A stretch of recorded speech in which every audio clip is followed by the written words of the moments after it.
더군다나 지금 전당대회가 진행 중이라서 불필요한 논란을 일으키는 것이 맞지 않다고 생각해서 어떻게 보면 버텨왔습니다. 전당대회가 끝나면 저는 제 나름의 원칙과 그동안의 과정을 솔직하게 얘기하려고 했습니다. 그런데 정청래 후보께서 똑같은 말을 반복해서 거짓을 이야기하고 있어서 이제는 진실을 밝혀야 한다라는 그야말로 무거운 마음으로 이 자리에 섰습니다. 지난 지방선거 과정에서 정청래 대표 중심으로 김관영 당시 전북도지사를 단칼에 당에서 제명했습니다.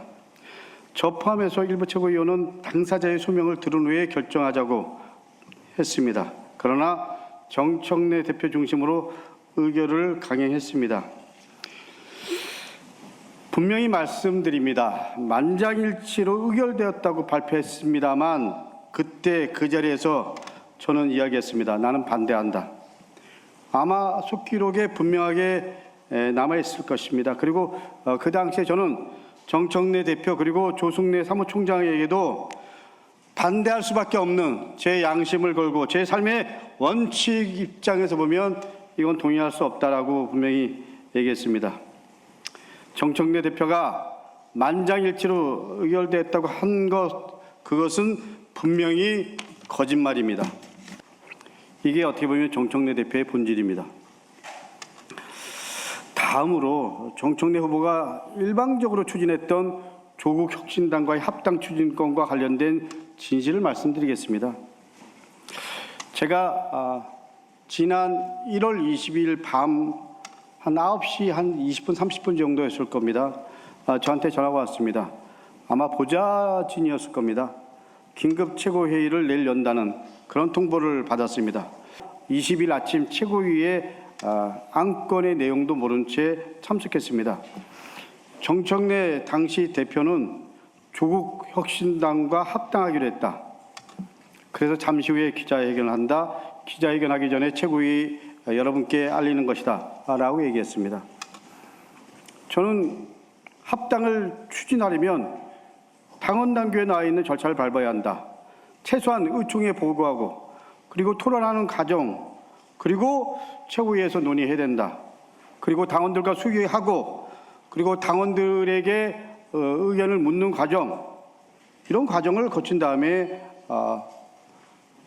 마지막 판단은 당원 당규대로 해야 된다라는 얘기를 하고 절차를 밟아야 된다라고 얘기했습니다.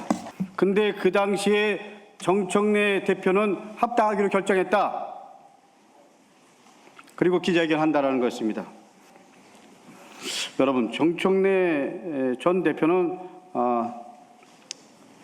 청와대에서 조국 혁신당과의 합당이 대통령의 지론이었다고 했습니다.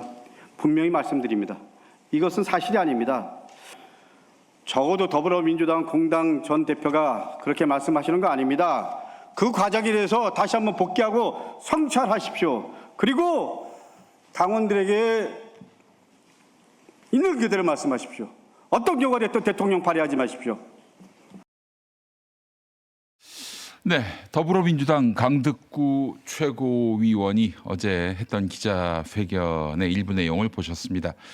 자, 기시감이 드는 일이 있었습니다. 바로 불교계를 봉이 김선달이라고 이야기했다가 지난 2022년 20대 대선 때 당을 낭패에 빠뜨렸던 그때 일입니다. 정청래 의원의 발언 때문이죠. 2021년 10월 5일 문화체육관광부 국정감사에서 정청래 의원이 불교계, 정확하게는 해인사를 두고 봉이 김선달처럼 돈을 빼앗아 가고 문화재 보호 목적으로 통행세를 내게 하고 있다. 이렇게 말해서 불교계에 큰 분노를 샀습니다. 이에 대한불교 조계종과 소속 승려들이 항의를 했는데요.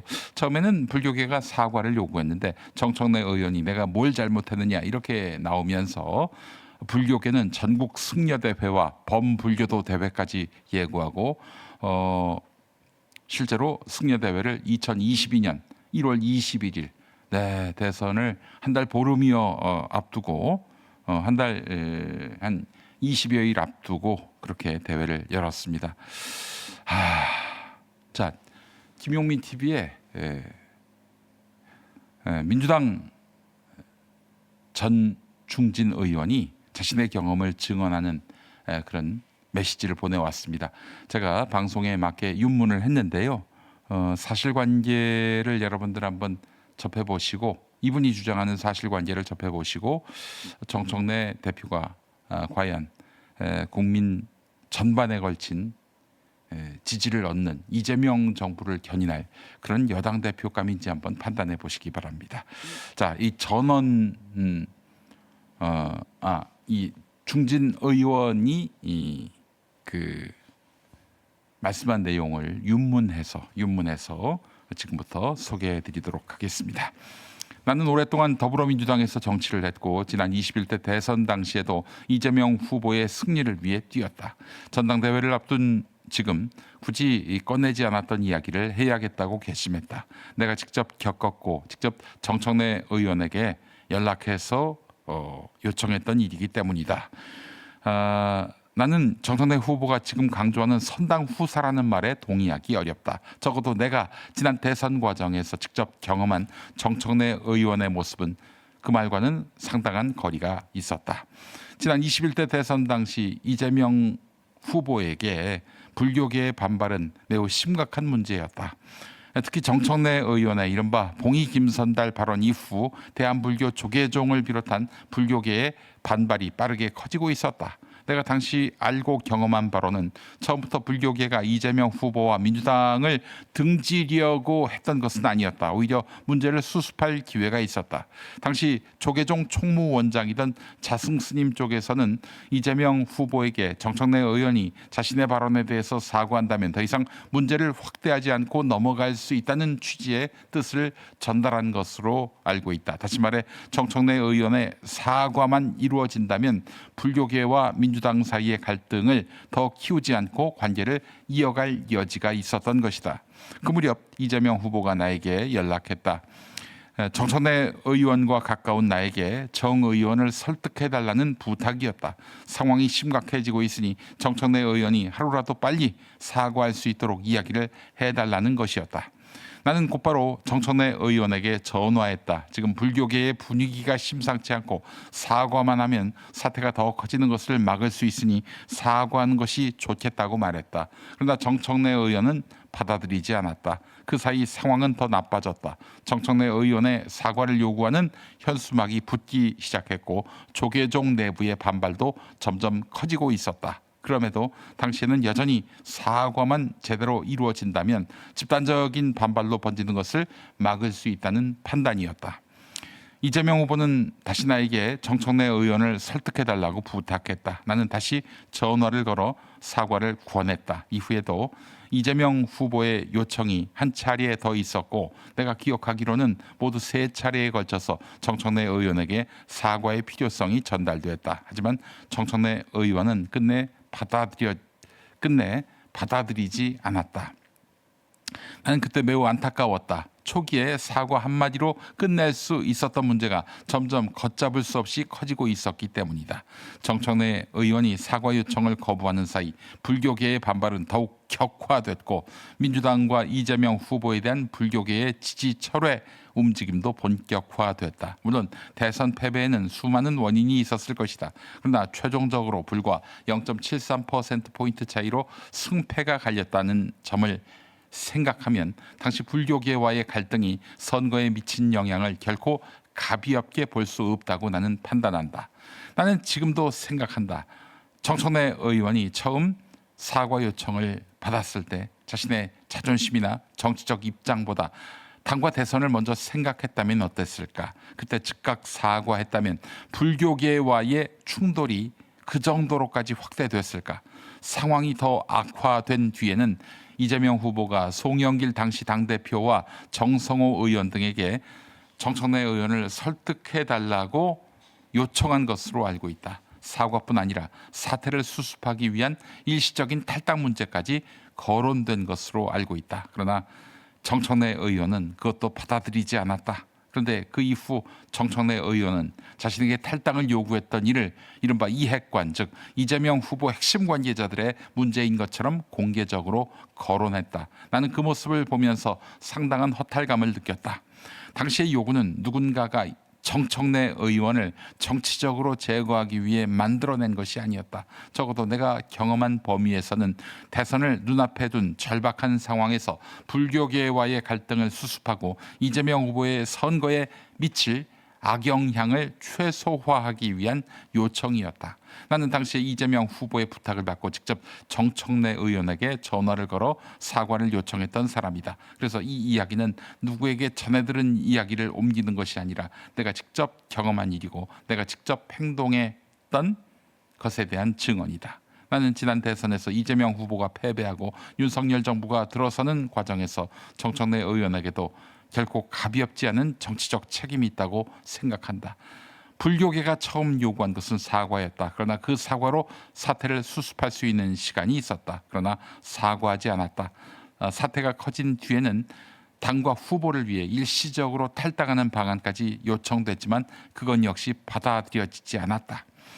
그런 사람이 지금 전당대회에서 자신은 당을 위해 희생했고 당을 먼저 생각해 왔다며 선당 후사를 강조한다. 더 나아가 검찰 수사 국면에서 민주당을 위해 탈당했던 송영길 전 대표까지 비판한다. 나는 그것이 과연 온당한 일인지 묻고 싶다. 내 생각은 분명하다. 당이 가장 절박했던 순간, 대통령 선거에 승패가 걸려있는 순간에 당과 후보의 간곡한 요청보다 자신의 판단과 입장을 앞세운 사람이 이제 와서 선당 후사를 자신의 정치적 자산처럼 내세우는 것은 설득력이 없다. 나는 당시 정청래 의원의 대응이 단순한 판단 착오 수준의 일이 아니었다고 본다. 당대표는커녕 이후 국회의원 공천을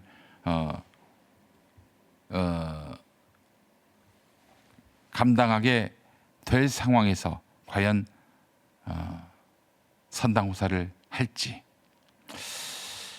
그래서 나는 묻는다. 정청래 후보에게 정말 선당 후사를 말할 자격이 있는가? 당이 가장 어려울 때 당보다 자신을 앞세우고 공적인 책임보다 자신의 정치적 입장을 앞세운 것은 아니었는가? 나는 그것을 선당 후사가 아니라 오히려 선사후당, 선사후공이라고 생각한다.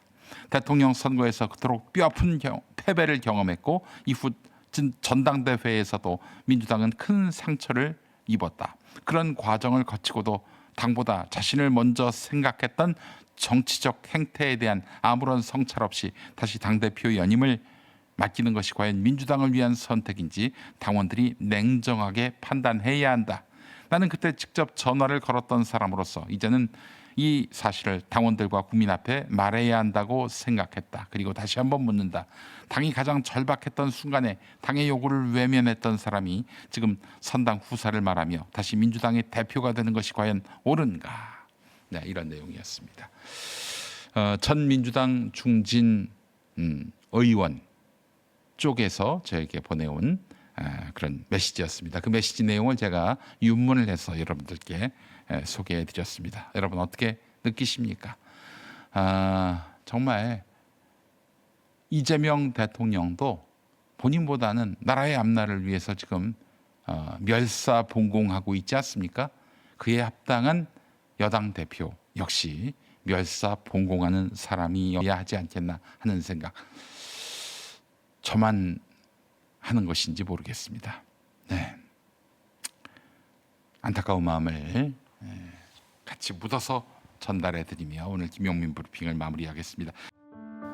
땅이 건강해야 사람도 건강해집니다. 제일 좋은 점은 일단 이제 화산해토라는 크기 부드럽고 물 빠짐이 좋고 당근이나 이런 우엉이나 뿌리 작물들을 재배하기에는 아주 좋은 조건을 가지고 있죠. 그 미네랄이 풍부한 용암 해수를 가지고 배채소를 만들잖아요. 소비자들이 건강한 버섯을 드셨으면 좋겠다는 의미에서 유기농을 고집한다든지 버섯도 아주 깨끗하고 늘어는 땅을 사랑하는 농부들의 철학입니다. 제주 유기농 야채 100% 늘어온 야채수. 자, 정성껏 가꾼 제주 유기농 야채로 만든 늘어온 야채수 여러분 많이 사랑하고 계시죠? 요즘 폭염 때문에 아침마다 피곤하다고 아이스 아메리카노부터 찾으시는데 속 쓰리고 몸만 찬물에 겉도는 느낌 다들 느껴보셨을 겁니다. 이제 커피 대신에 누런 야채수로 아침을 바꿔보세요. 에비앙급 제주 용암 해수에 100% 유기농 야채를 담아서 무더위에 빠져나간 미네랄과 영양을 싹 채워줍니다. 자, 하지만 여러분 지금 준비했던 4차 물량이 전량 완판됐습니다. 지금 생산 라인을 24시간 풀 가동하고 있지만 주문량이 부족해서 지금부터는 8월 17일부터 순차 발송되는 긴급 5차 예약 판매로 진행됩니다. 5,000원짜리 아이스 커피 딱 한 잔만 아껴보세요. 하루 단 1,800원이면 속 쓰린 커피 대신에 매일 아침 속 편하고 활기찬 하루가 만들어집니다. 이번 5차 물량도 언제 마감될지 몰라요. 화면 보고 계신 분들은 아래 링크를 눌러서 예약 순서부터 확보하시고요. 운전 중이신 분들은 누런 야채수 기억하셨다가 차 멈추고 검색해 보시기 바랍니다. 다음에는 누런 받아보실 우리 식구들끼리 다 같이 시원하게 건배 한잔 하시죠. 누런 건배.